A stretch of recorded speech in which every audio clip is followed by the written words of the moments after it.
Hey tubers, today I'm going to be showing you how to replace your radio in a 2006 Ford Explorer, the Eddie Bauer edition.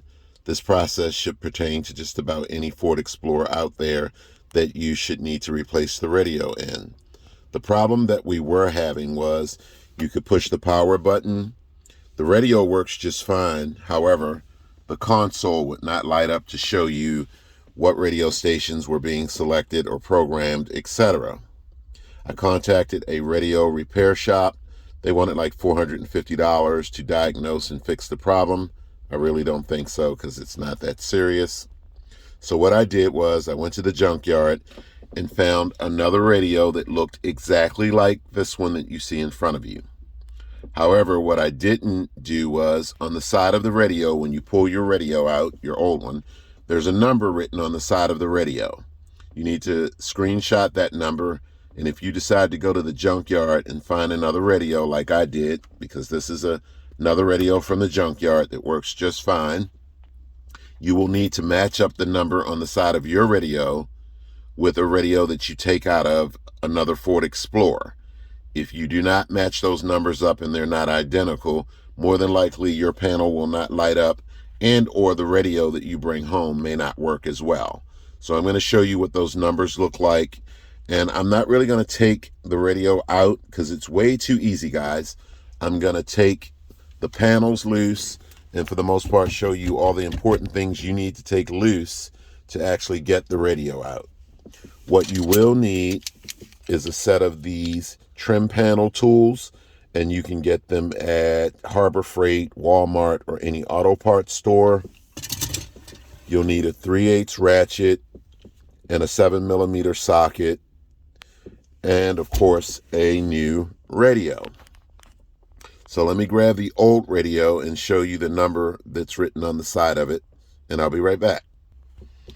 Okay guys, here's the old radio that came out. It works fine, however, the console would not light up. I went to the junkyard and purchased several radios and put them in this truck, and they would not work correctly because I did not look at this number right here, that 6L2T number. That needs to match whatever you pull out of the junkyard.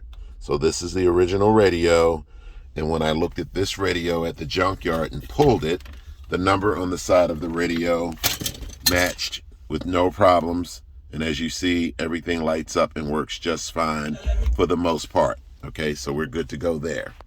So I'm going to go ahead and show you how to remove the trim and everything to get your radio out.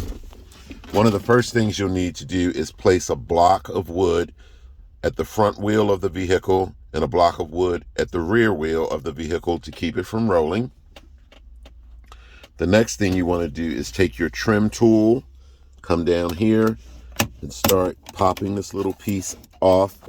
Don't worry, you're not going to break it. Just start placing it under there and just pop it loose.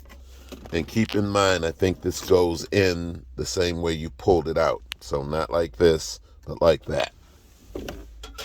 The next thing you want to do is open this panel here. And you're going to find two 7mm bolts. And you want to remove those bolts. So I'm going to go ahead and do that right quick and I'll be back.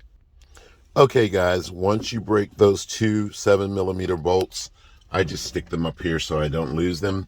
You can take your trim panel tool and pry right in this area, or you can grab it like I do. And then what happens is this little panel will just pop out of place. You can pull it to the side. Be mindful that your cigarette lighter may be connected to it. So you don't need to disconnect it. Mine's is disconnected because I don't smoke. But you don't really need to disconnect it. You can just lay this to the side. Or if you want to disconnect it, there is a little push holder on it. You want to just push that in, and then you can disconnect the cigarette lighter's electrical connector. The next thing you want to do is on the side of the radio or center console, just sort of grab down there, and you can use your trim tool to go in there, and you want to pop this piece off, And you want to do the same thing to the other side. So let me get my trim panel tool. Just put it in there like that and sort of pop it loose. And then you want to do the same thing to the other side. Just pop it loose, and then it's out of your way. The next thing you want to do is turn your key to the run position where your lights light up. Okay, you want your lights to light up, and then you want to take your gear shifter and move it back as far as you can. This will allow you to pull this console out and place it to the side. So hold tight so I can do that. And as you'll see, I really didn't need to disconnect anything, guys. The radio is held in by 4 7mm bolts. Really easy, guys. There are 2 bolts there. There are two bolts there. Once you remove those bolts, the radio will just slide out. You'll find 3 electrical connectors in it, and it's really easy, guys. That's why I'm not going to take it out, because a baby could do this. You're going to simply push in the little tab and pull the electrical connector away. Push the next one, do the same thing. Push the next one, do the same thing. You're going to find a orange antenna cord in the corner behind this. Just firmly grab it and pull it out. It just snaps back into place, and all the electrical connectors go back into place. This line here you don't want to remove. This goes to your airbag, so try not to fool with it, because you could potentially set your airbag off, and then you may have to go to the dealership to get it turned off.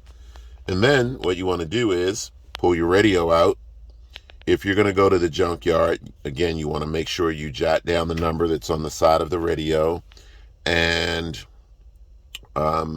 compare it with any radio that you take from the junkyard. If you decide to get a aftermarket radio, this company here called Crutchfield Electronics, you can look their number up. What they can do for you is, if you purchase an aftermarket radio from them, they will do what's called pre-wire your radio harness. In the back of your radio, your connectors that go into a aftermarket radio will probably not fit into the radio. So Crutchfield, for about $25, will pre-wire a harness, and then all you have to do is plug it in, put your radio back in, and you're good to go. Just remember that everything goes back together in the reverse order that you use to take it apart. This is really easy, really simple, guys. I really don't want to pull the radio out, but I'm going to go ahead and do it for you anyway, because I know some people need to see everything second by second. So give me a moment, and I'm going to start pulling out these 4 7mm bolts, and I'll be right back. Okay, guys, those 4 bolts have been removed, and then you just simply slide the radio out. That's all you got to do, guys. Simply slide it out, and on the bottom of the radio, you're going to see 3 electrical connectors. That center tab, no, you can't really see that clearly, but that center tab, push it in. Pull the electrical connector away from the radio. Do the same thing with those 2 right there. And then the antenna wire, just firmly grab it and pull it out. Everything goes back in the reverse order that you used to take it apart. And you simply put your new radio back in. Let's see, where are we here? Bear with me for a moment, guys. I just want to look at one thing. Okay, guys, I'm done. I just needed to look at something from my own personal reference. So what you do is you put your 4 7mm bolts back in. Then what you do is you want to slide this center console back into place. Be mindful of that wire up there. Make sure it doesn't get caught. Okay, so this is what you basically do. And then you start popping everything back in the reverse order that you used to take it out. Oops. I'm going to need both hands, guys. I'll be right back. Okay, this works so much better when you don't have a camera in your hand. You just want to situate the center console so that it gets back in this area.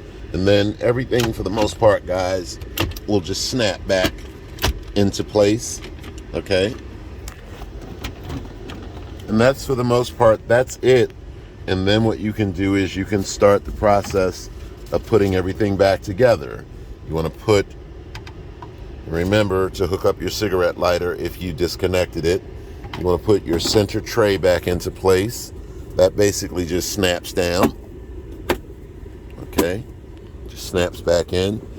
And then what you do is you put your two 7mm screws that were there back into place.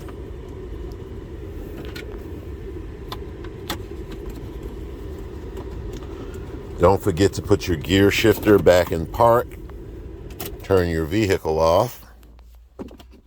And for the most part, guys, you should be done. All that's left to do in the end is put your little trim piece back on.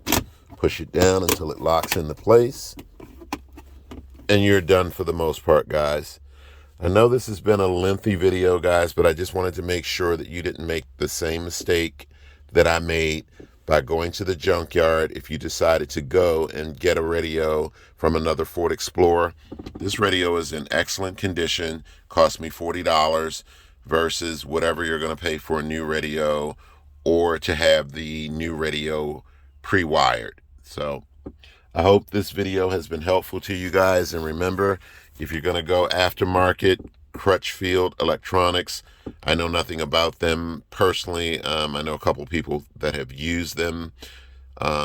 So they're pretty good at pre-wiring a harness for you for an aftermarket radio, if that's the route that you're going to take. You may also want to check with Best Buys or some local store in your area to see what they charge to pre-wire a aftermarket radio as well.